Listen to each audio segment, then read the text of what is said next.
I am Priya. Nivo fit weight loss இதில் நான் join பண்ணியிருக்கேன். போன மந்த்து 14th ஜாயின் பண்ணேன். இப்போ ஜாயின் பண்ணி 26 டேஸ் ஆச்சு. அதில் வந்து இப்போ வரைக்கும் 5 கேஜி லாஸ் பண்ணியிருக்கேன். அதில் ஃபுல்லாக காவ்யா அப்படிங்கிறவங்க தான் என்னை ஃபுல்லாக கைட் பண்ணாங்க. டெய்லியும் மெசேஜ் வந்துடும், டெய்லியும் கரெக்டாக ஃபாலோ பண்ணுங்கள் மேடம், 3 லிட்டர்ஸ் வாட்டர் இன்டேக் பண்ணிங்களா, நான் சப்போஸ் மாற்றி ஃப்ரூட்ஸோ ஏதாவது எடுத்துட்டாலும் ஓகே, இன்னைக்கு சாப்பிட்டீங்கன்னா ஓகே, நாளைக்கு அதை கம்பல்சரி எடுத்துடாதீங்க மேடம், உங்களுக்கு தான் சொல்கிறேன் அப்படிங்கிற மாதிரி ரொம்ப ஹம்பிளாக எங்களை ட்ரீட் பண்ணுறது முதற்கொண்டு ரொம்ப நல்லா கைட் பண்ணாங்க காவ்யா அவங்க. அவங்களோட மோட்டிவேஷன் தான் சொல்லணும்.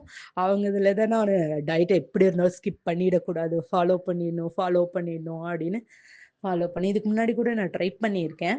ட்ரை பண்ணி அப்புறம் யார் கைடன்ஸ் இல்லைன்னா விட்டுருவேன். பட் இப்போ இவங்க ஃபாலோ பண்ணுறது, நம்மளை கைட் பண்ணுறது மூலியமா சரி விட்டுறக்கூடாது அப்படின்னு ஃபாலோ பண்ணி இப்போ இப்போ டில் 26 டேஸ் ஆச்சு. அதுக்குள்ளே 5 கேஜிஸ் ரெடியூஸ் பண்ணியிருக்கேன். ரொம்ப ரொம்ப ஹாப்பியாக இருக்கு. முடியாது, என்னால் வெயிட் லாஸ் பண்ணவே முடியாது அப்படிங்கிற ஒரு தாட்டில் தான் இருந்தேன். சரி, ஜஸ்ட் ஜாயின் பண்ணி தான் இந்த ப்ரோக்ராமில் பார்க்கலாமே என்ன நடக்குது, ஜஸ்ட் 1 மந்த் அப்படின்னு தான் நினச்சேன். பட் இப்போது ஜாயின் பண்ண அப்புறம் இன்னும் ஒரு 2 மந்த்ஸ் ஃபாலோ பண்ணி நான் நினச்ச ஐடியல் வெயிட்டை நான் அச்சீவ் பண்ணிடணும் அப்படிங்கிற ஒரு தாட் வந்துருக்கு. கண்டிப்பாக பண்ணிடுவேன்னு நினைக்கிறேன். பார்க்கலாம். ரொம்ப தேங்க்ஸ்.